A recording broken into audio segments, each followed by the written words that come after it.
Welcome to the D. Louise book series. I'm Christina, Kristina. This is where we read books, talk about books, no special effects, none of that theme music, none of that stuff going on here. And I really need your help. I just spent 2 hours making Flashback Monday video. Please check out my Star Trek Next Generation on Fridays and my If Then episodes on Friday. They're going to be gibberish. They're going to be like this, but please mute them and watch them. Mute them and leave the screen going. Mute them, delete, put the screen down and just let them run. Please, somebody help me. Somebody give me an idea for a computer that's good with audio and video. Excuse me. I haven't been able to get a hold of Hewlett Packard, and it doesn't really matter because I like doing these videos. I like reading books and sharing them with you. And to spend 2 hours making a video, pouring my heart out, giving details, doing all this stuff, and then play the video back and it's jibba jibba jibba jibba jibba jibba. It is so frustrating. It is so scary. It is so upsetting. I need help. I don't know what to do. Sometimes I need another. This is not going to work. I'm going to try and talk to Hewlett Packard again. I've tried and tried and tried and tried and tried. About 6 times today, and I haven't been able to get through. They keep telling me service is not available, so I don't know what's going on. So I am just gonna run through this. It's not gonna get the extra attention that it usually gets, because I just did 2 hours of this, and I've been there, done that already. All right, so I'm just gonna go through these quickly. We are doing July 2011, July 2011, and there's a big story about Diana Palmer. I mentioned her a little lengthier in the last video. I just want to get through this. These videos are really important to me. I love Flashback Monday. I love these magazines. I love these books, and I just want to share them with you. And I hope to God that this works out, because I just don't know what to do. I just don't know what to do. There's also a big article on George Martin that I talked about a little bit at length in the last video, but I don't want to chance it again. So I'm just going to go through this. I also talked about Kim Harrison. I love Rachel and Ivy. The book was a 13-book series. She left it for a little bit, then she came back to it, and it's so good. But in the meantime, did you know that there was a graphic novel of the series? Graphic novel of the series. So, did you see that right? Okay. There we go. All right, so I'm just going to go through this. I'm very upset. I'm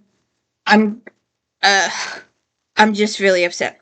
All right, so the first one is historical romance. Show you A Courtesan's Guide to Getting Your Man. A Courtesan's Guide to Getting Your Man. Celeste Bradley and Susan Donovan, 4.5 stars. Bradley and Donovan create a titillating tale of two women, each searching for independence and sexual identity. The authors demonstrate how a woman 200 years ago could empower a modern-day professional. The heightened sexuality is icing on the cake of this thought-provoking novel. There. Give you there. When Prim Museum curator Piper Chase Pierpoint discovers the secret memoirs of a 19th century courtesan of the Blackbeard, she is also curious about the woman Americans known as the abolitionist Ophelia Harrington. Little is known about her life in England until now. Piper puzzles over how to include this new information in an exhibit and uncover a new side of herself. She uses Ophelia's lessons to catch the man of her dreams, fellow academic Mick Malloy. Piper changes her hair and wardrobe, but more importantly, she develops a confidence in herself as a woman. Okay? Next, Lorraine Heath. Waking Up with the Duke. It's the purple right there. 4.5 stars. Heath seizes an unusual plot twist and crafts emotional and compelling story. But then this multi-talented author always creates the unusual to her fans' delight. Oh, and it just occurred to me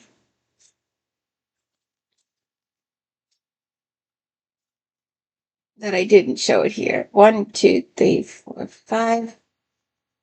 1, 2, 3, 4, 5. Several years ago, the Duke of Ainsley and his friend, the Marquis of Walford, were enjoying a night of dissolution when an accident left Walford paralyzed and unable to father a child. Now Walford wants Ainsley to repay him by fathering a child with his life. Jane carries a deep dislike for Ainsley, but Ainsley feels he must somehow do the right thing and give her the child he denied her. Jane reluctantly agrees to spend 1 month with Ainsley, and she refuses to kiss him or give or take in the pleasure act. But as time goes, they spend more and more time together. They get feelings and stuff for each other. Those you use in the modern day know that you gotta hit the right 5 days of the month, and you'll get it. You don't need 30.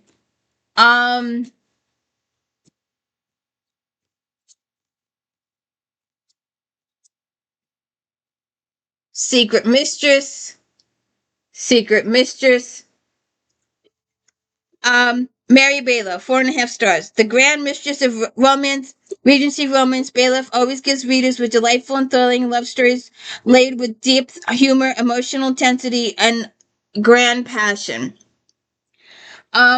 Lady Angeline Dudley is about to make her come out sheltered living in the country. She is more of a Hayden than a debutante.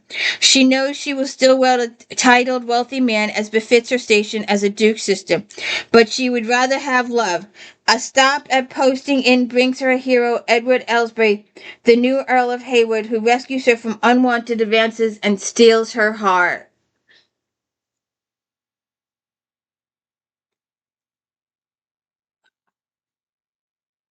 Okay.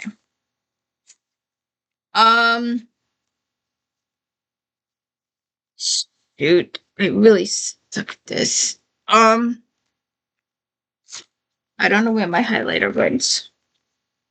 Bradley Heath Balo. Loretta Chase. Silk is for seduction.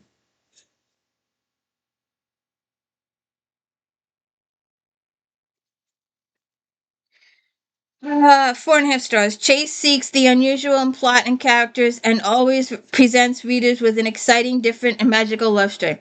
Here she takes an ingenious, ambitious commoner and pits her against an aristocrat. Then Chase adds her signature humor, cleverly to storytelling and intelligent plot. All Miss Elnora desires is to turn her dress shop into a flourishing fashion empire. Along with her sister, she has built up her business and is ready for the step that will catapult them into the town's eye. She just needs a client who will be noticed and finds her when she learns the Duke of Clevedon is to wed. All she has to do is convince his fiancé that a wedding gown for her shop will make her the bride of the century. And she gets to know the Duke too well, and there's a romance with the Duke. Um, Paula Quinn, uh, tamed by a Highlander.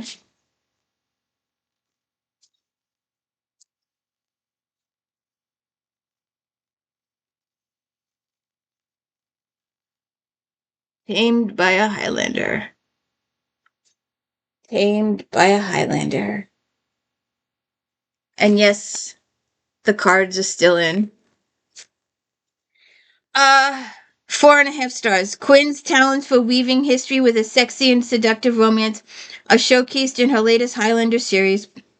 Connor Grant left his first and only love, Mary McGregor, in Scotland, vowing to return after serving in the King's Army. 7 years later, he encounters her at the British court and is flabbergasted. Believing that he betrayed her, Mary has tried to forget Connor. She is at court to uncover who amongst the courtiers is leading an underground movement against the Scots. The movement based on religious differences and has killed families and destroyed complete villages. When she discovered is unalterated with the Scots supporters, she and Connor joined forces to find out who it is.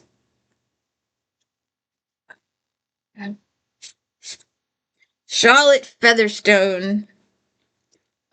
Shoot. Um, Seduction and Scandal. I'm sorry if I'm going through these a little too quickly, but I just did this 5 minutes ago. And I don't. And this isn't going to get the personal touch. I'm going to have to start using two computers again. Um,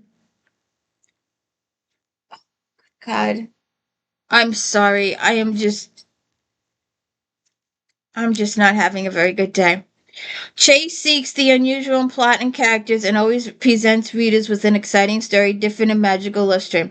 Here she takes an ingenious and ambitious commoner and pits her against an aristocrat. All Masao Nori desires is to turn her. Oh, I just read this. I am so sorry. I am so sorry. There's no fancy editing here. Um,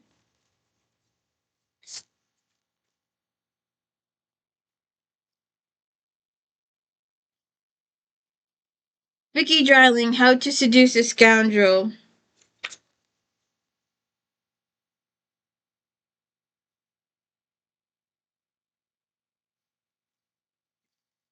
Oh, good God. 4 stars. Regency matchmaking rakes rogues, innocence, and scandal. Oh, what fun. The Earl of Harksville is pleased with his roguish reputation and not thrilled when his best friend requests to act as his sister's guardian for the season. Lady Juliana Gatewood has secretly adored Hawk, and when he waltzes with her during the opening ball of the season, she's entranced. Then he walks away, leaving her to be whispered about. Rather than crumple in despair, she plots a bit of revenge. Okay. Um, Terry Brisbane, Mistress of the Storm.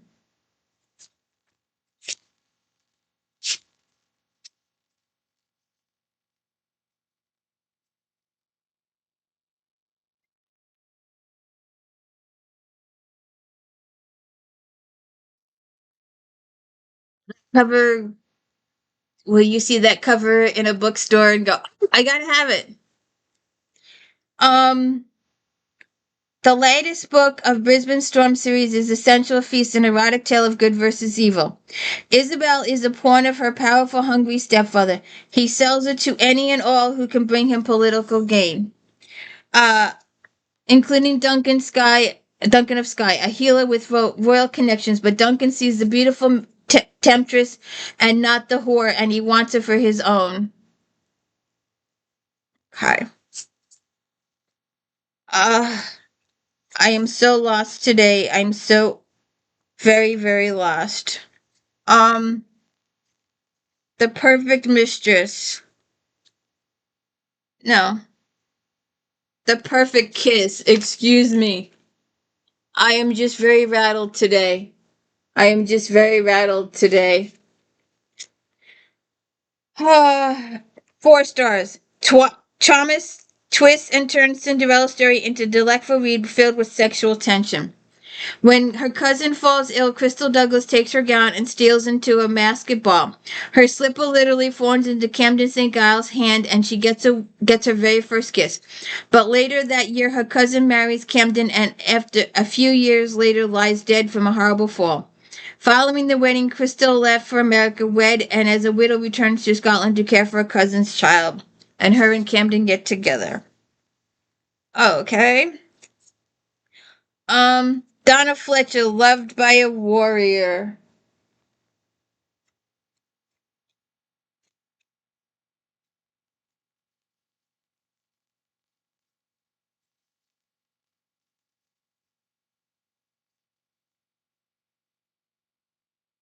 One, two, three, four, five. One, two, three, four, five. Fletcher's strong characters and storytelling provide readers with an engaging tale that brimming over with action and carefully tinged with just enough historical detail to create a colorful portrait of an Arab. Cursed as the death bride, widowed twice but never a wife, Tara longs for peace. But when her father betroths her once more, this time to a king, she fears for her life and those she loves. When Reese sees a young woman being attacked, he rushes to the rescue and is immediately taken with Tara. She is the kind of courageous, intelligent, sensual woman he would want for a wife, and he will do anything to keep her. On the run from her attackers and the king's men, Reeve and Tara form a bond of friendship and trust like Tara has never experienced. I don't even know. I am so. Where's my. Oh, here it is. I am so sorry. I apologize. I am really lost today. I am very, very discombobulated. I'm very upset that the first video went so 6 ways to Sunday. I just feel so inadequate and lost and useless. Um an innocent in a shriek's harem. She I would check out if you like harem stories, Beatrice Smalls, Caden, uh and Sky O'Malley. I did the whole Sky O'Malley series recently, so please check those out. Innocent in a Sheik's Harem, Margaret Kay. From E.M. Hull's The Sheik to Beatrice Small the Caden to Sir Jean Garland's Angelique, readers have fantasized about handsome desert princes in the life of a harem. Recently wed Lady Celia Cleveland arrives in the Middle East intent on aiding her diplomat husband. When their caravan is attacked and her husband murdered, Celia is rescued by a sheik, ruler of the exotic city. Educated in Europe, Raziz and understands British women, but he has never encountered anyone as courageous as innocent Celia. Check that out. Before Versailles. I can't even say it right. 1, 2, 3, 4, 5. 1, 2, 3, 4, 5. Um, Carleen Cohen, 4.5 stars. Cohen takes her readers into the fascinating, glittering intrigue world of the French court with research so meticulous that every sight, sound, taste, and passion becomes real.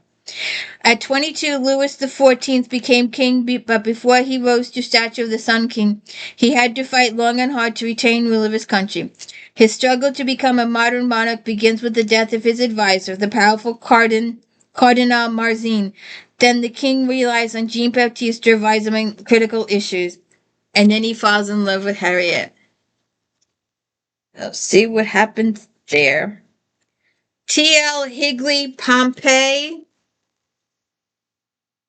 2, 3, 4, 5. 1, 2, 3, 4, 5. 4.5 stars. This is a glorious storytelling of the plight of early Christianity. Portius Cato has fled his political career and taken his devout family to Pompeii for a new beginning, only to find more corruption. The wrath of the current government is upon him and others who seek God's ways, and Mount Vesuvius is beginning to send quakes through the region. Not good.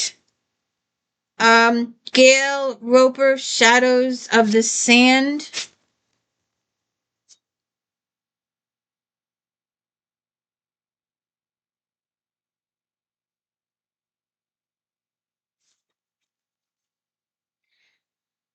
Ah, 4 stars. Roper is a great writer and her characters are exciting and fresh. Carrie Carter runs a cafe in Seaside. She's gotten to know all the locals, but especially sweet on Greg Barnes, a former cop who left his job after losing his family in an explosion. When the dishwasher at Carrie's cafe is killed and the waitress goes missing, the cop in him tells him Greg is someone from his past. And when I first read dishwasher, I was thinking of a dishwasher and not a person dishwasher. I was thinking of a dishwasher. Come here, give me a hug. Give me a hug. Mommy needs a hug. She's had a really bad day. Yes. Yes. I missed you. Mommy had a nervous breakdown. Uh, the Canary List. Sigmund Bauer. Sigmund Bauer. Canary List. 1, 2, 3, 4, 5. 1, 2, 3, 4, 5. Um. Oh.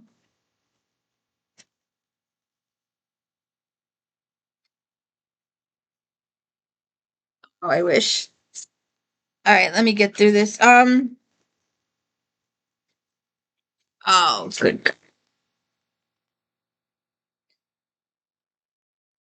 Shadows on the sand. Oh, I did that.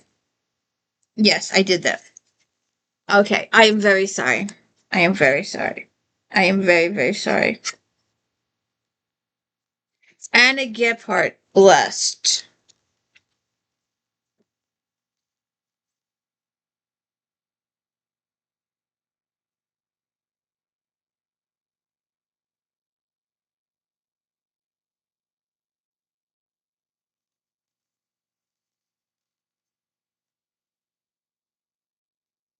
Four stars.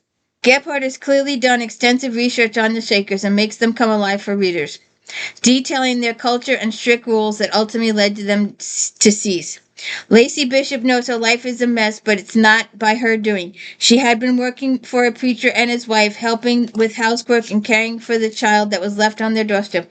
When the wife dies, the preacher tells Lacey the only way she can stay in his house is to marry him, and then they move to the Shaker village where they believe that marriage is a sin.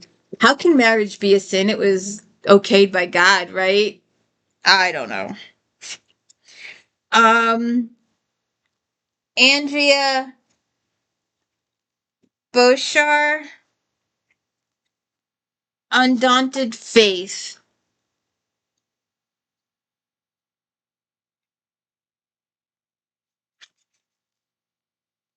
Four stars. The four seasons of redemption story has two endearing and page-turning romances.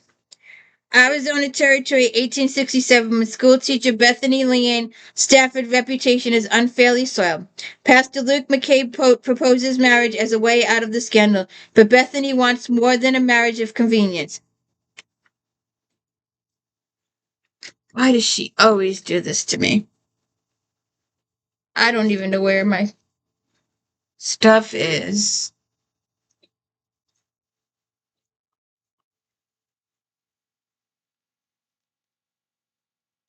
Tamara Lee, Restless in Carolina.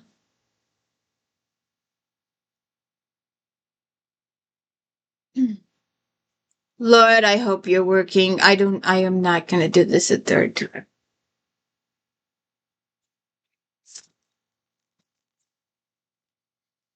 Lee's sensitive portrayal of a widow rediscovering love is heartfelt and moving. Readers will encourage to trust God even when they're mad and don't understand Him.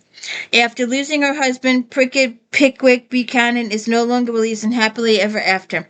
Her family thinks it's time for her to shed her widow's weeds, but she's content with memories, her pet opossum, her dreadlocks, and blue jeans. That is until she needs to find a buyer for her family's Biltmore style estate. Then she undergoes a makeover that changes more than her appearance and brings a man into her life.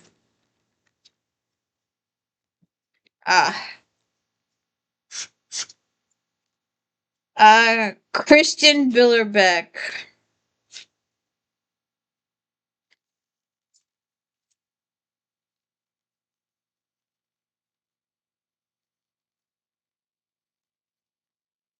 I am so sorry.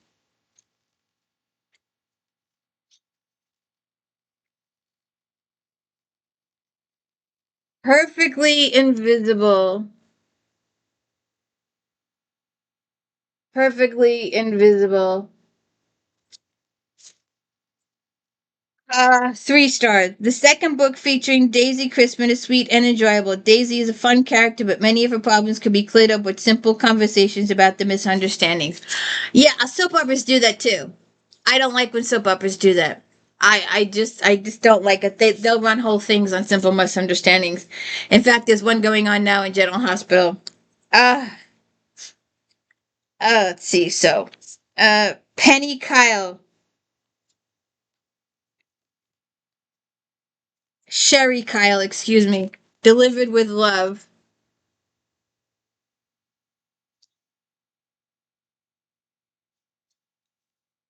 Um,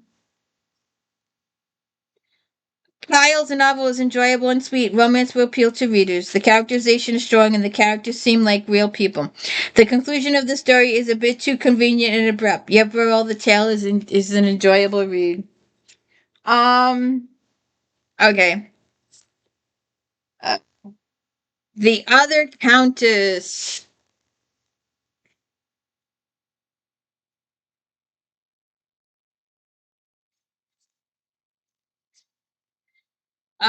Eve Edwards, 4.5 stars. I stayed up way too late to finish this one, but it was so worth it. Edwards has a richly detailed historical world with lively characters. I love the depth of the character that she develops, even more minor characters. Ellie's father is a devoted alchemist whose zeal for his work has left them poor and virtually homeless. Will's father was consumed by his quest for gold and died after spending the family fortune on his obsession.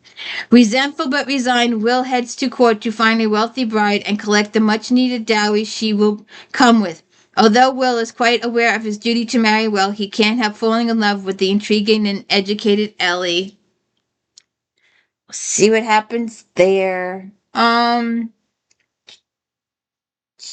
Dreams of significant.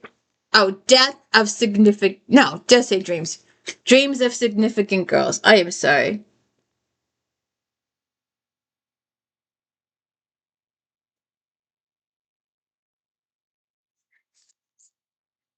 4.5 stars. A hilarious and other times tragic. Garcia's latest novel is nothing but poignant.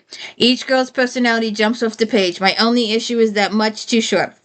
At a posh Swiss summer camp in the 70s, three girls from different backgrounds become roommates.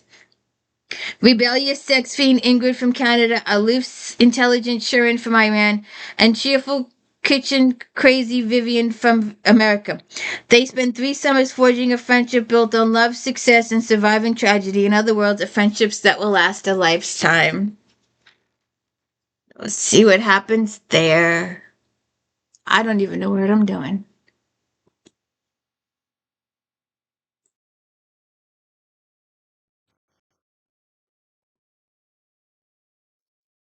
I don't have the and I don't have a picture, but you can look at my girlfriend. Um, Original Sin, Bethany Bowling, 4.5 stars. This clever page turning with well-developed characters and fast-paced action and dialogue. The ending is quite a cliffhanger. Lucy was once known as Sally Sin, one of the best spies of the USWMD had ever known. So she was ready and is no longer released and happily ever after. Her family thinks it's time for her to shed her widow's weeds, but she's content with memories, her pet opossum, her dreadlocks, and blue jeans. That is until she needs to find a buyer for her family's Biltmore style estate. Then she undergoes a makeover that changes more than her appearance and brings a man into her life.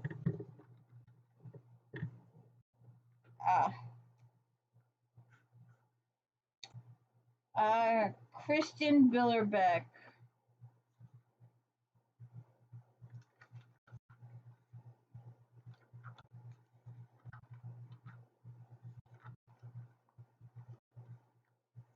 I am so sorry.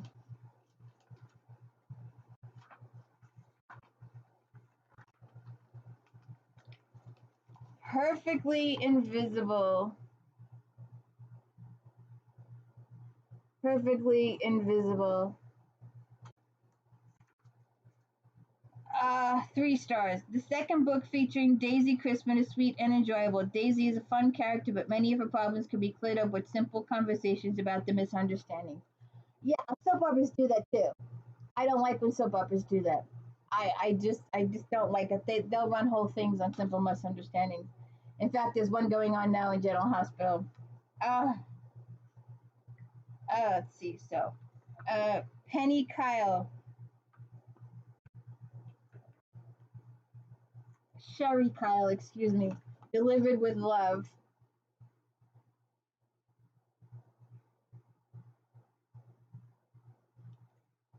Um, Kyle's novel is enjoyable and sweet. Romance will appeal to readers. The characterization is strong and the characters seem like real people. The conclusion of the story is a bit too convenient and abrupt, yet overall the tale is an enjoyable read. Um, okay. Uh, the Other Countess.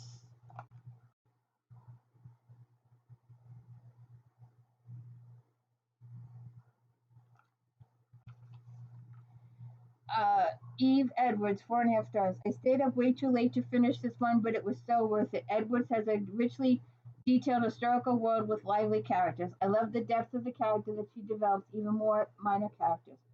Ellie's father is a devoted alchemist whose zeal for his work has left him poor and virtually homeless. Will's father was consumed by his quest for gold and died after spending the family fortune on his obsession. Resentful but resigned, Will heads to court to find a wealthy bride and collect the much-needed dowry she will come with. Although Will is quite aware of his duty to marry well, he can't help falling in love with the intriguing and educated Ellie. See what happens there. Dreams of significant. Oh, death of significant. No, just say dreams. Dreams of significant girls. I am sorry.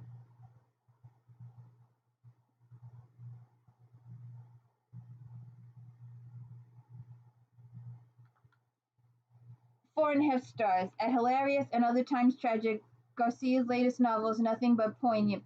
Each girl's personality jumps off the page. My only issue is that much too short. At a posh Swiss summer camp in the 70s, three girls from different backgrounds become roommates.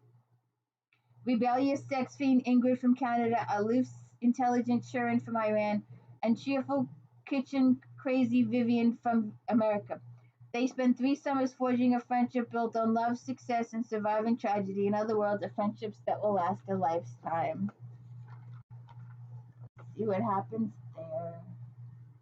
I don't even know what I'm doing.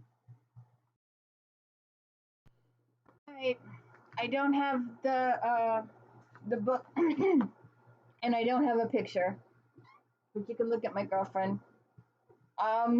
Original Sin, Beth McMullen, 4.5 stars. This clever page turner with well-developed characters and fast-paced action and dialogue. The ending is quite a cliffhanger. Lucy was once known as Sally Sin, one of the best spies of the U.S. WMD had ever known. Though she was ready to leave the agency and its enemies weren't ready for her to leave. Isn't it the case when you know too much and an organization, you're not allowed to quit? You either die, but you're not allowed to quit.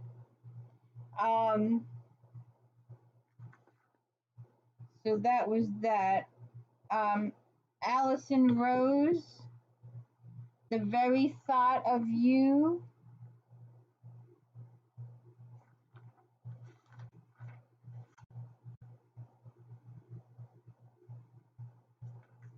With the luggage here.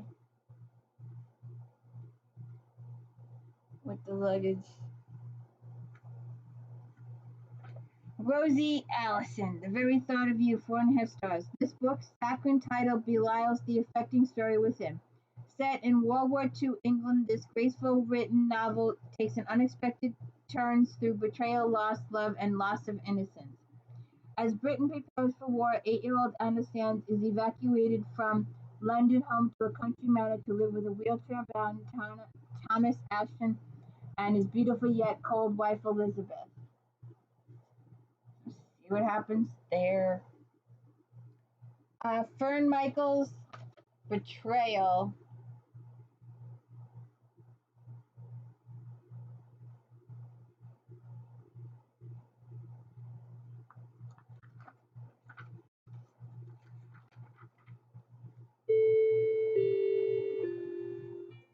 Three stars. The lovers of Michael's novels, her latest will be fine. For those who may be new, the author characters aren't very likable or realistic. I guess we'll leave it at that.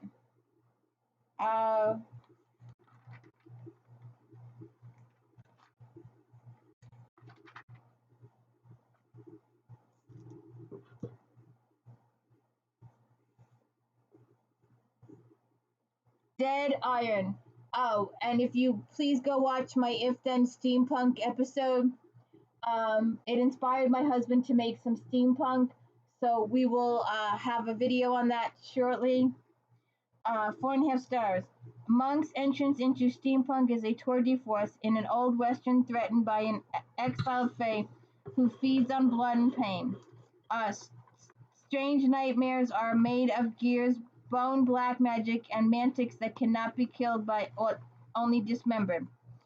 To most, Shara Lethal is a dapper railroad tycoon with a gift for spellbinding oratory, but for those who can smell the strange, he is darkly non-human, and he's bringing the railroad to Hallelujah, Oregon, which might just save the town from extinction, but strange things come with mantics that are laying on the rails.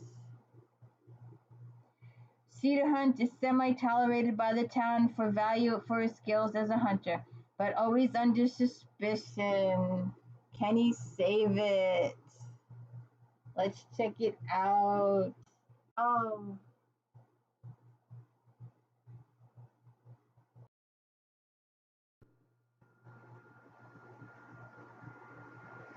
I am so sinking today. I so apologize. I really do. Jim C. Hines, the Snow Queen Shadow.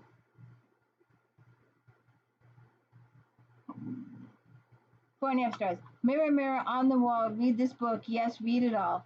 The Snow Queen Shadow is a tale you will not want to put down once you start reading it, and one that you'll want to throw against the wall, in a good way, really, when you finish it.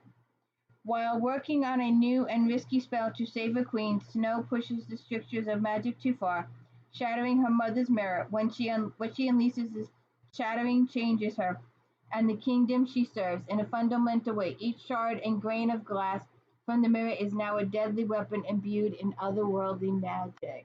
Oops. Not good. Vortex, Robert Charles Wilson. Vortex. 4.5 stars. This challenging installment this challenging and final installment in Wilson's Spin trilogy is a intriguing stew of mystery, philosophy, and science. Numerous points of view are present, but Wilson does a masterful job of weaving the various threads from 10,000 years. Tuck and Finley, Alice and Pearl are transported into the future through a gateway that leaves them stranded on a now dead Earth, with the Vox, who have used Turk and his young friend Isaac DeVal to return there to fulfill the prophecy. 10,000 years earlier, a Texas caseworker named Sandra and a Houston cop, Boyce, work on the case of the Oren Matter, a mentally diminished young man whose notebooks are filled with the strange story of the two Turk people. See what happens there. Let's see.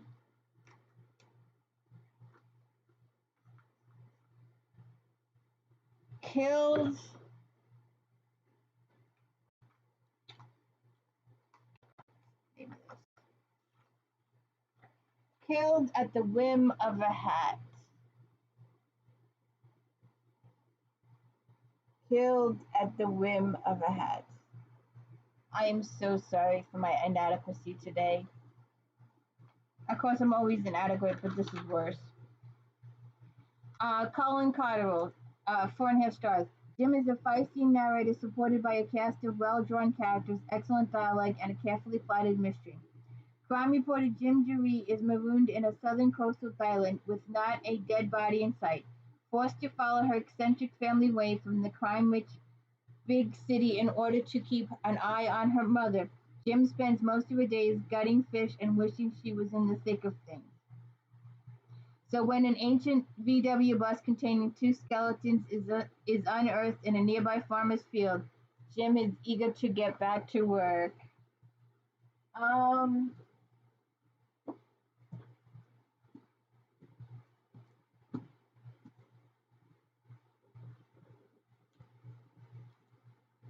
Greg Ertz, you're next. Sorry. 4.5 stars. I'm going to run out of adjectives describing Hurt's thriller. Chilling, heart-stopping, breathtaking, horrifically violent, and surprisingly tender at times. Mike Wingate was abandoned by his father at the age of 4 and grew up in foster care. Now he's happily married with a precocious daughter and a successful construction company. Then 2 menacing characters start threatening Mike and his family, and he has no idea why. He reports it to the police, but they're more interested in Mike's past than protecting him. Okay, I don't like crooked police. I just don't.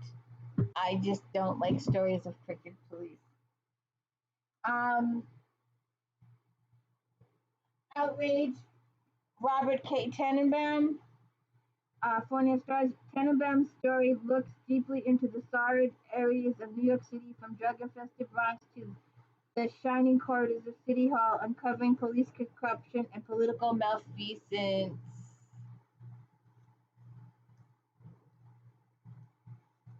Bronx teenager Felix Acevedo has confessed to a double murder, but Butch Cop's wife Malini Campy discovers that an ambitious young DA has cut corners to get an indictment, and he wants to reel in the glory.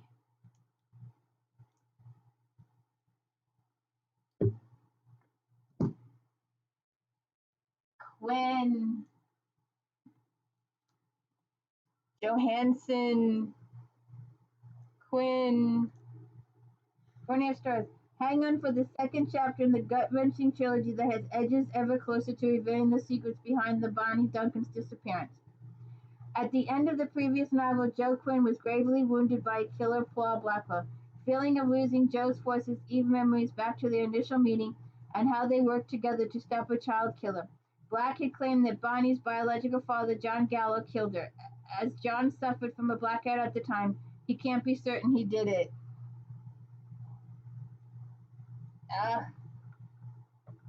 See something.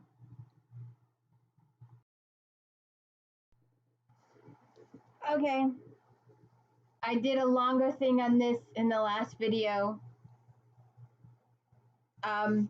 If you watched my If Then on homicides or watched them on detectives, Tess Gerritsen was mentioned.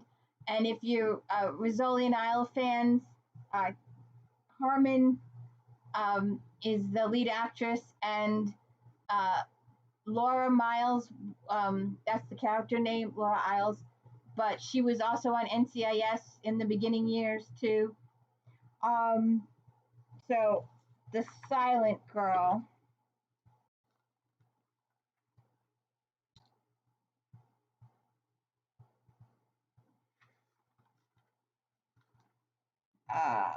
Shoot.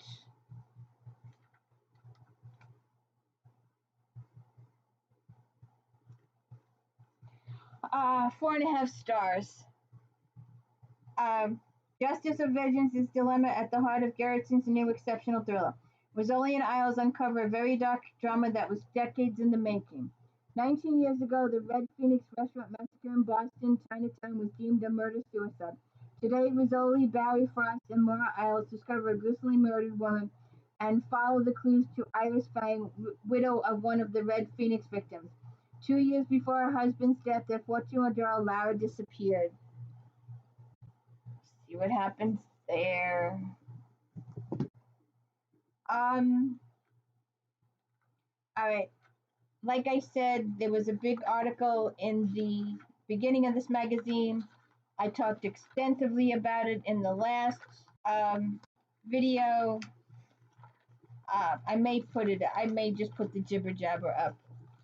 But I've got the book. I just show this. I just wanted to show it. But it's here.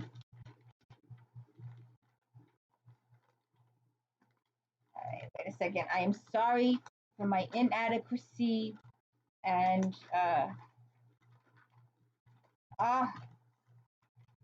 Catherine Coulter. It's the full article. Catherine Coulter. We will be doing this after we do Patterson. We will be doing the FBI series.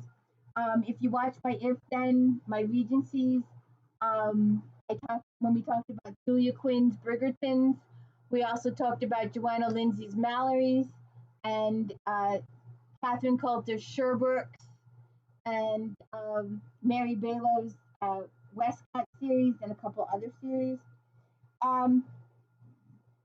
Split Second is your 15th book in the FBI series. Did you plan on writing such a long-running series when you started? Do you foresee a time when you might end it? Well, she is ending it. She announced recently that the 27th book in the series, Sherlock and Savick Mysteries is coming to an end. She's going back to her, I think, Regency. Don't hold me on that, but I think she's going back to her Regencies.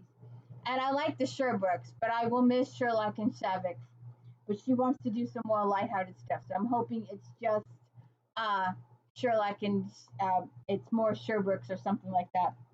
Um, when I was in Texas at a family reunion in 1995, my sister came up to me and said, "Have you heard of a little town on the coast of Oregon called the Cove? They make the world's greatest ice cream, and bad stuff happens." Needless to say, I went in point, and the result was my first contemporary suspense thriller. Thankfully, Putnam went along with me, a very nice thing since they brought me to Putnam to write historical romances. I never considered a series until my editor said The Cove was very successful. What comes next? I hadn't a clue. Then a voice in the back of my head said, "What about me?" It was Dylan Savick, the computer weenie from The Cove. Still, when I wrote The Maze, it was Sherlock's book essentially. It wasn't until The Edge that the series was truly born. The Cove, The Maze, The Target, The Edge, Riptide, Hemlock Bay, 11th Hour, Blindside, Blowout, Point Blank, Double Take, Tailspin, Knockout, Whiplash, and A Split Second. And let me just get it just a second. I hope you are both working. I so hope you're both working. All right, so 4 stars. 4 stars. Split Second, Catherine Coulter. When it comes to serial killers, the name Ted Bundy produces well deserved chills. Leave it to a suspense master Coulter to find a fresh way to invoke his evil presence. As she has in previous novels, Coulter adds an intriguing touch of paranormal to her detective. Yes, Savick has some talent. He has some psychic or preternatural or whatever you want to call them talents. When the FBI finds the Black Beret killer DNA, everyone is stunned. Not only in the killer a female, but she's related to Ted Bundy. Now Sherlock and Savick and FBI agents Lucy Carlyle and Cooper McKnight are looking for Bundy's biological daughter. Lucy's attention becomes split when her father dies suddenly, implying his last words that his mother killed his father. Check that out. Oh, oh, I am so sorry. This was so much better the first time around. Alright, I knew I should have looked this up. Wait a second.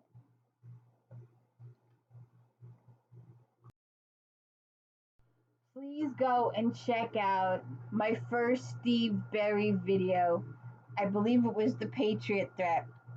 It is freaking awesome. I enjoyed the heck out of the book. I did an extensive video on it, so please go check it out. And it's me over in the corner. But this one for this book, uh, the Jefferson Key.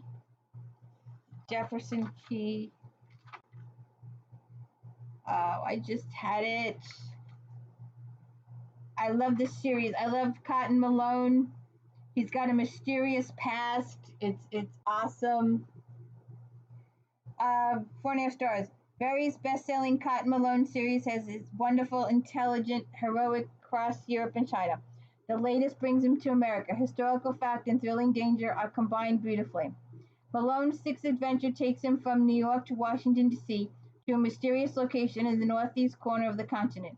When he witnesses an assassination attempt on President Malone and his love interest Cassiopeia Witt sets out to save the United States leader. Check it out. It's an awesome series. You must go check out The Patriot Threat. If you read anything, read The Patriot Threat. It's an awesome book. Absolutely awesome. All right. Oh, if you read Sue Grafton, you might like this lady. She has a cell phone, so she doesn't get in many situations.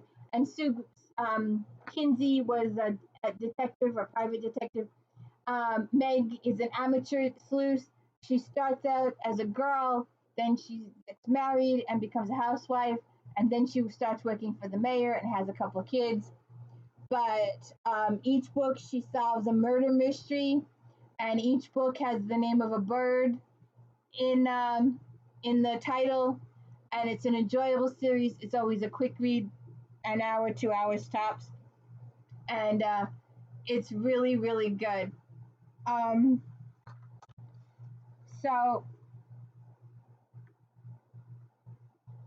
where was I? Oh Lord, I lost it.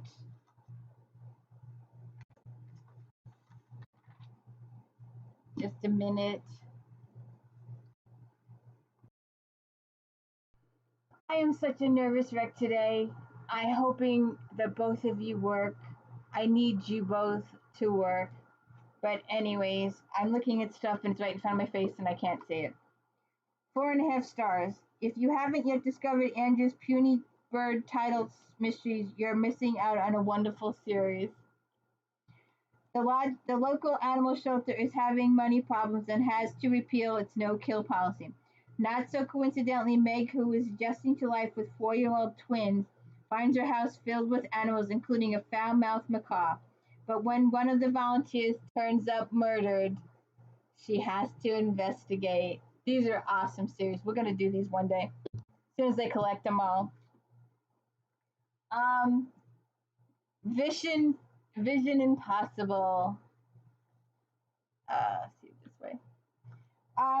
Lori, 4 stars. Lori heats up her psychic eye mysteries with a storyline involving espionage, secret government technology, and foreign assassins.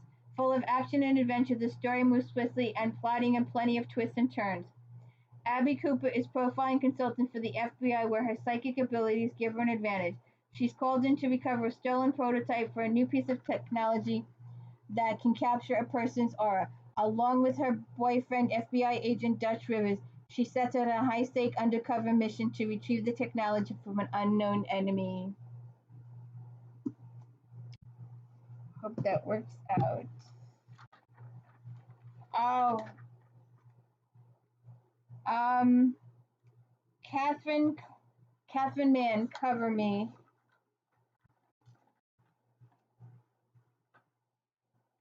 Cover me. 4.5 stars. This summer sizzler set in Alaska is one cool romantic read. It has intrigue, a bad guy, a super good guy, and a kick-butt Sonny Foster.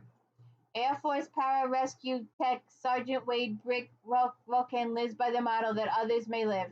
He takes on a mission by rescue mountain climber on a Ludian island and is put in a precarious situation with a woman who doesn't want his help, but he knows she's in trouble. Survival guide Sonny Foster doesn't need to be rescued from a blizzard in the Alaskan mountains, but she is running from something. What is she running from? Nancy Bush. Hush.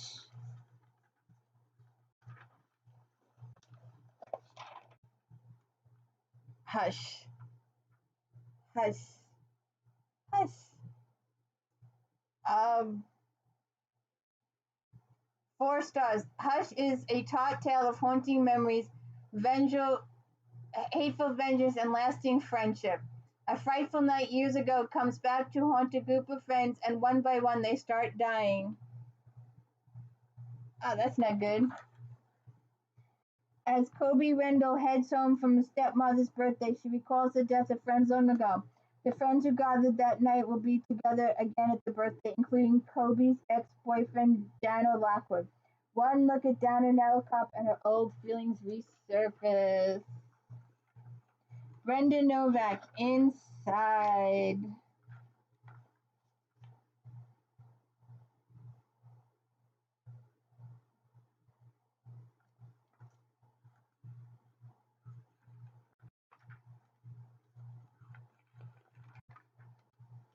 Four stars. Novak's latest will keep you up late with its suspenseful, fast-paced plot and well-developed characters. The presence of a romance forming between a by-the-book prison warden and an ex-con convicted of murder seems unlikely, but Novak painstakingly motivates her protagonist and develops the attraction between them. Warden Peyton Adams reluctantly agrees to allow Virgil Skinner to enter her maximum security prison as part of an undercover operation to infiltrate a gang that is threatening security.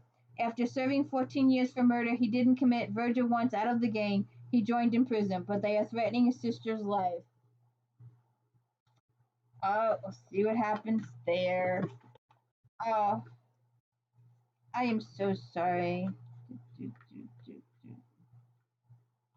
Leslie Parrish, Cold.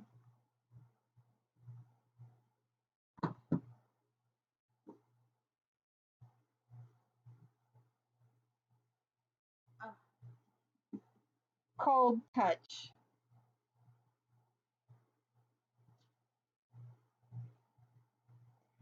Um,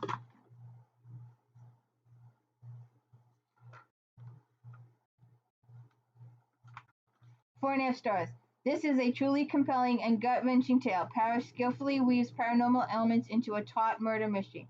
Very rarely do you find an author who masters suspense, paranormal character development, and romantic conflict and a resolution with such grace and ease. Olivia Wainwright died when she was a young girl. Brought back to life, she gained the gift of being able to relive the deaths of others. She can solve a murder by simply touching a dead body, which causes her to experience that death. When a set of bones are discovered in the wall of the bar, Olivia knows they belong to the boy who saved her life. One touch will help her find the madman who kidnapped and tortured her long ago. When Officer Gabe Cooper meets Olivia and sees firsthand what her gift does to her, he doesn't want her to continue.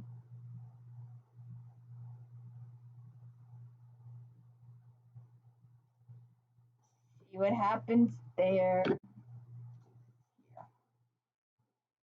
Um,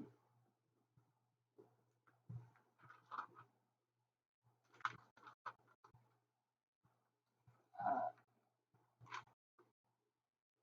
I think that's it. All right, I don't have the book to this. I have looked and looked and looked. I do not have it. I'm going to do it anyway. Baby Come Home by Stephanie Bond, 4.5 stars. This second in the Bond Southern Roads trilogy features her trademark humor, smart dialogue, and steamy love romances. In order to rebuild her hometown of Sweetness, Georgia, the Armstrong brothers advertise for a single woman to join their experiment in green living.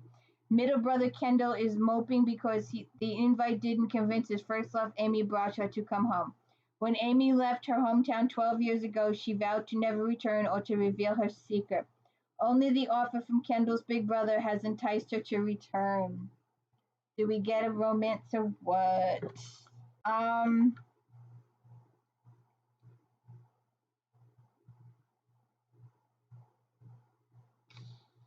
so I lost my place. All right. The Legacy. Creed Legacy. Creed Legacy. Linda Lau Miller. And while while the summary reads as this is the last book in Creed, it's not. There's a lot more after this. Go check out my Linda Lau All reading list video. Um, uh, Brody Creed is home in Lonesome Bend, Colorado, and he's finding it hard to convince everyone that he's here to stay. He particularly wants to convince Caroline Simmons, the girl he left behind 8 years ago. Caroline would like to avoid Brody, but owning a business with his sister-in-law makes that very difficult. Check that out. Burning Down the Spouse. Burning Down the Spouse. For those of us in recovery from divorce, this book is a shot in the arm. Full support and joy. Frankie discovered that her chef husband was a cheater while she was while dressing the set for his TV show. Unfortunately, the show was live, so the whole world knows too. Now divorced and broke, she's living with her Aunt Gail, who recruits Maxine, reformed trophy wife and head of Trophy Jobs Employment Agency, to intervene. Maxine coerces Frankie into a job, interviewed a local diner that features the world's best meatloaf, and a world-class hottie of an owner. see a setup coming here. Oh.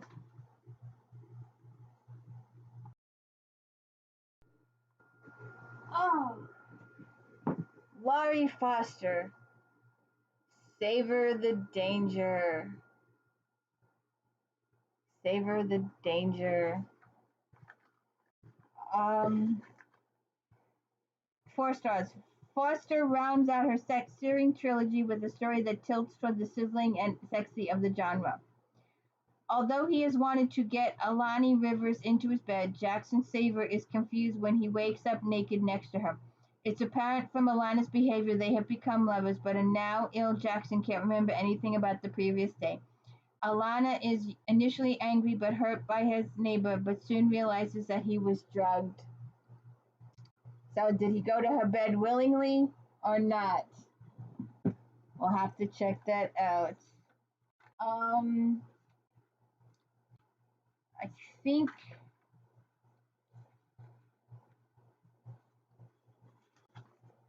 I think that's it for that. I did that. I did that. I did that. All right. Lydia Dare. In the heat of the bite.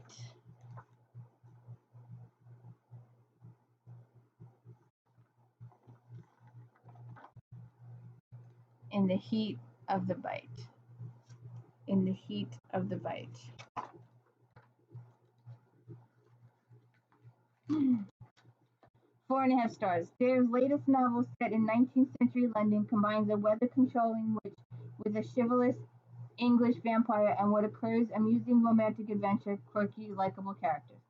Matthew Holkite, Earl of Bloodspell and Vampire, is walking near Hyde Park when he comes across Ryan Sinclair, caught in the middle of a thunderstorm. When he tries to help, he realizes that she's causing the storm. And she's a weather-controlling witch. And you'll have to go read Rachel Kane. She also does a Weather Witch series. Crave the Moon.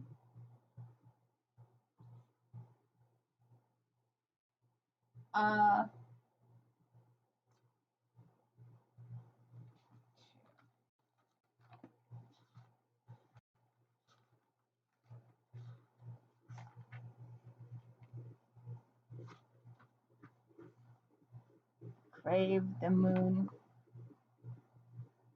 Crave the Moon. Reminiscent of The Mummy and Indiana Jones, this fun, tense, and downright scary story will tickle your imagination. Gina O'Neill needs money to pay the mortgage on her family ranch. New ranch gifts are just what she needs, but one of them is a crusty old archaeologist who wants to dig on her land. Except Matt McKay isn't old and crusty. He's the most attractive man she's ever met. See what happens there. Oh, she's always got to go off. She's got all videos today. All videos. All videos. Lord have mercy, help me. Lord. I'm having difficulties today. Lara Aiden, Deeper Than Midnight. 4.5 stars. The war between the Order and the evil Dragos enters a new phase in the Midnight Breeds book. Until now, the Breeds have been gaining some ground, but crafty Adrian is about to deal her protagonist a significant blow. As pressure mounts, the characters' reactions will have a repercussion in future books. Following the kidnapping and near massacre of the Archer family by Dragos, Lucian and the Order have given sanctuary to those they rescue, including Corinne Bishop. Corinne was kidnapped decades ago and has been tortured and experimented on, the result of one of the Dragos fertility clinics. Now the deceased ancient hunter works for the Order, and his new assignment is to return Corinne to her family. But does he fall in love while he does it? Heather Graham, Heart of Evil.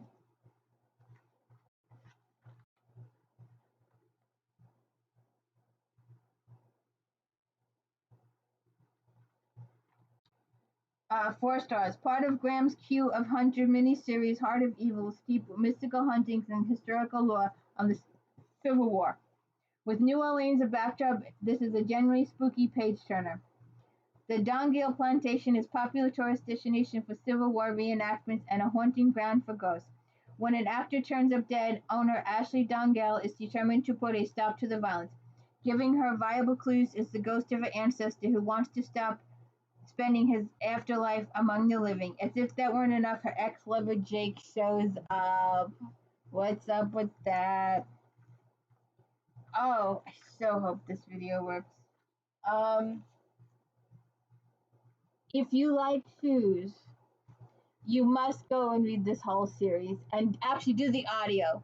Do the audio books. Because the guy goes, she goes, shoes, the Louis Vuittons, the Milanos, the whatever shoes, the shoes. And she'd rather save the shoes than the person sometimes. It's just a good one. It's a good audiobook to listen to. They're all good. I did a Queen Betsy series way back then. Go check it out. 4 stars. It's Timeline Run Amok in part 2 of the trilogy in Davidson's madcap long-running Betsy series. Because of Betsy and her half-sister Laura's time-traveling visit to hell exploits, the previous book events and some characters have slightly altered, leading to a truly mind-bending romp. With the crazy vampire Mark thing following them around back from the future, Betsy realizes she needs the Book of the Dead to figure out what's going on. However, her half-sister Laura has stolen it.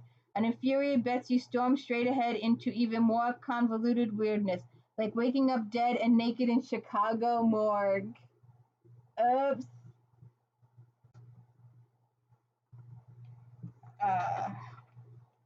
Burn the Night, Jocelyn Drake. 1, 2, 3, 4, 5. 1, 2, 3, 4, 5. 4.5 stars. For the grand finale of her exceptional Dark Days, Drake splits the narrative between Firestarter Mira and her mortal enemy Nyx. With Aura, the insane queen of Natura, ready to wage war against not only the supernatural races but all humanity, her sisters Nyx and Cynthia start a rebellion in order to save their people. To succeed, Nyx knows they will need Aura's banished consort Ro. So getting the ex-boyfriend back, huh? I don't have a book for this. I have most of the series, but I don't have this one. Kitty goes to Washington. Kitty does all this stuff. Kitty's Big Trouble is this one. 4 stars. Could various historical figures have been members of the Supernatural Club? That's what Werewolf Kitty Norville would really like to know. However, it's the vampire's long game that takes center stage in this book. An obscure historical reference sparks Kitty's investigation into whether William Tuscombe Sherbin was a werewolf. However, before she gets too involved in her historical research, she is contacted by the vampire Anastasia. It appears that the shaming evil vampire Roman is after a powerful artifact that is hidden in San Francisco. Anastasia warns Kitty that Roman must not obtain the dragon's pearl, so Kitty and Ben and Cormac, who shares his body with the spirit of the Wizard Amelia, head to San Francisco to figure things out. My Life is a Trash Zombie. 4.5 stars. For a white trash delinquent, Angel Crawford dying was the best thing that ever happened to her. Uber-talented Roland makes a break from her demon series to produce a wonderful story with a zombie heroine. And by the way, there was a TV show. Let me show it a little better. Let me show it to you. Where a girl ate brains to live. She went to the morgue and got brains to live. Dropout and loser Angel Crawford knows something is weird after she wakes up in the hospital having survived a car crash. As far as the hospital knows, Angel overdosed on drugs and was found naked by the side of the road. See what happens there. Gayla Price, Grave Dance. 4 4 stars. The second Alex Croft novel has the heroine once again caught up in a bizarre murder as well as an unusual romantic triangle. Revelations about Alex's parentage have taken the intriguing series into the convoluted world of Fae. Since her deadly fight with Sorcerer, Alex has been developing her powers and dealing with the discovery of her Fae blood. Her love life appears to be in limbo as sexy FBI agent Fallon Andrews is absent. So too is the Reaper, who Alex calls Death. A witch who can see the dead is called into the case. Then there are attacks that happen. See what happens there.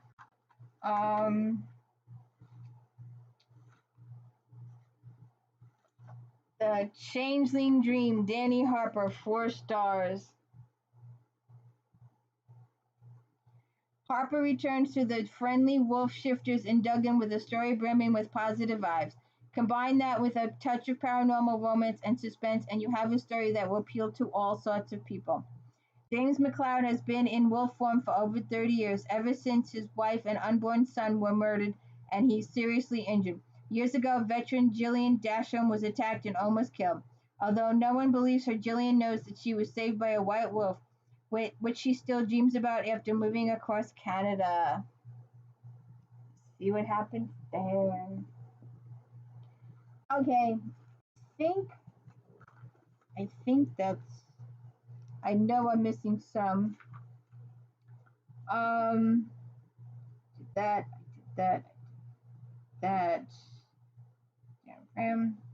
Jocelyn Price,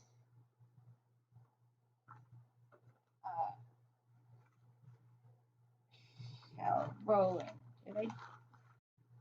That was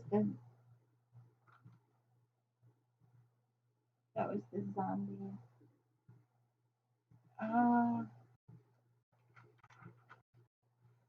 Bloodlust.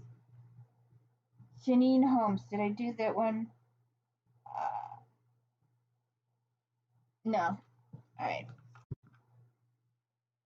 Bloodlust. Blood Secrets. Sorry. Blood Secrets. God, I hope you're both working.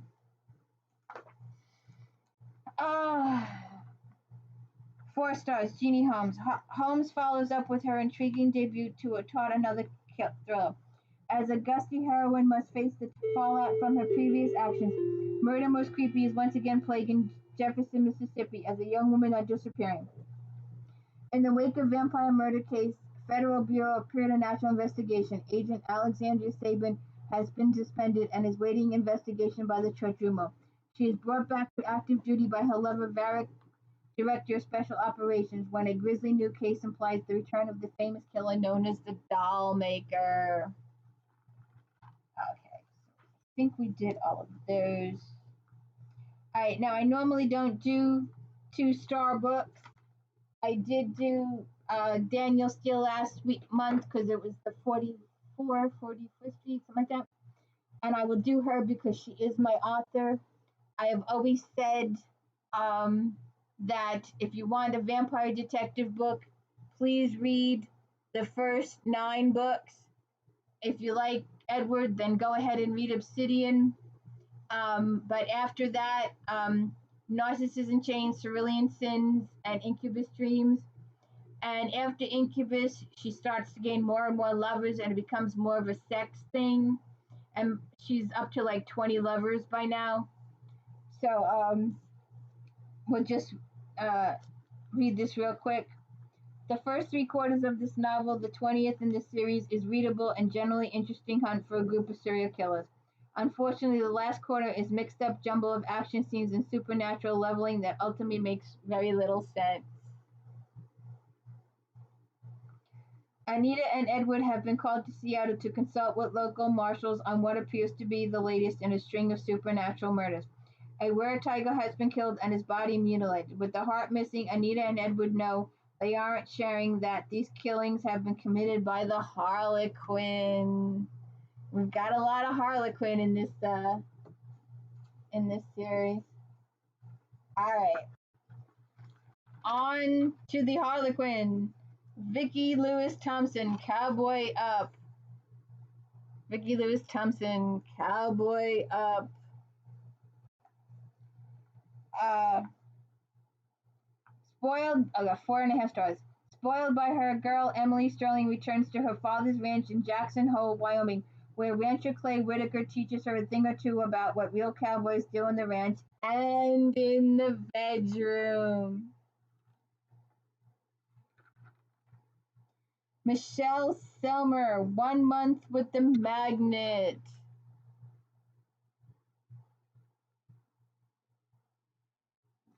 Wow, this video is an hour shorter than the last one. Isabel Winthrop Betts never thought she'd sink low enough to appeal to Emilio Suarez for help, especially since she walked away from him to marry a much older man. Now, however, she is desperate need of his help as he's charged with fraud, looking at prison and trying to arrange a deal for her mother. Emilio offers her help with one proviso, that she work as his housekeeper for a month. Huh? What kind of housekeeper? B.J. Daniels, Russell.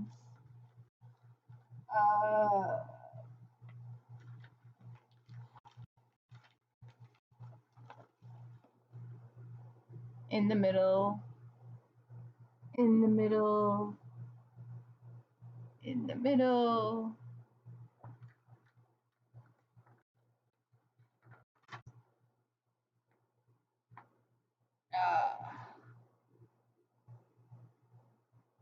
Oh, Lord.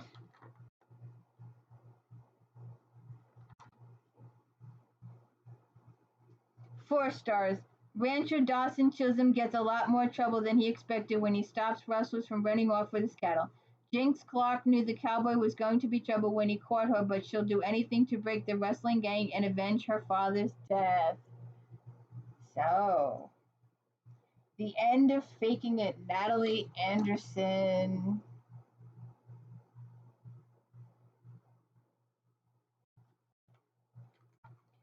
Carter Dodds mistakes temporarily personal assistant Penny for her person stealing from his friend's company. Then he mistakes her for a tease, but once those misunderstandings are cleared up, Penny's curious combination of vulnerability and sexiness inspire him to mix business with pleasure. Carrie Summers, Tailspin. Second.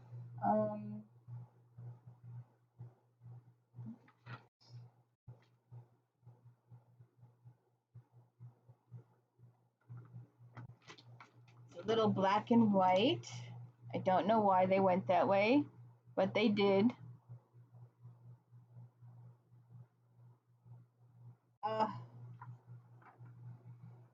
4 stars. Devil pilot Nash Fortune's life has been a tailspin lately. He's one of Denver's most eligible bachelors, yet he feels grounded and bored unless he's in the air. His grandmother thinks he just hasn't found the right woman to settle down with, so she reunites him with a former flame, investigator author Bianca. Is she the woman for him?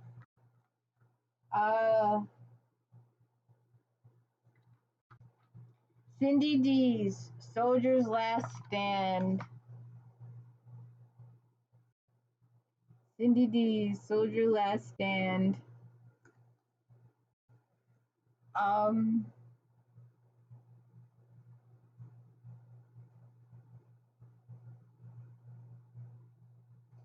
Navy Commander Brady Hathaway reluctantly recruits civilian Eve DuPont to infiltrate a terrorist cell responsible for a deadly nightclub bombing. The suspected mastermind is former girlfriend of Eve's deceased brother, who was killed while committing an act of terror. Eve has been under government surveillance ever since, and Brady promises to return her to a life of solitude if she helps with this investigation. Yeah, right. To have the doctor's baby.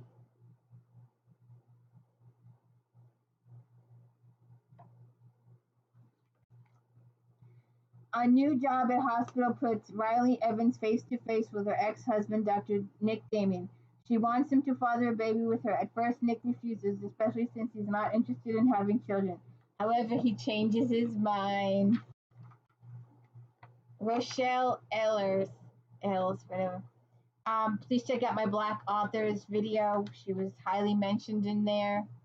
Rochelle Ellers. Sorry, but the light.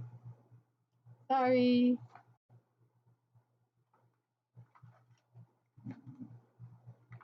Destiny, 4 stars.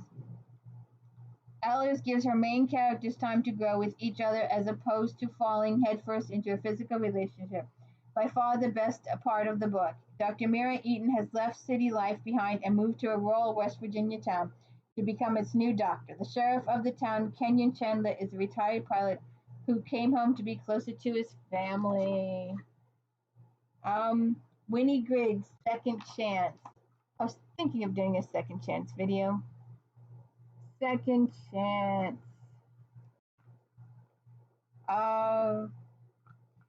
Texas, 1893. Cora Beth Collins can't stop herself from helping others, so when Sheriff Mitchell Hammond knocks on her door with a scruffy-looking boy, she takes the boy in, after learning that the boy has a sick younger sister. When the town council informs Cora they believe the children would be better served if they were in a home with a mother and father, she and Michael decide to get together. And I have 2. This is almost 45 minutes shorter than the last video. Megan Hart, Forced Collide.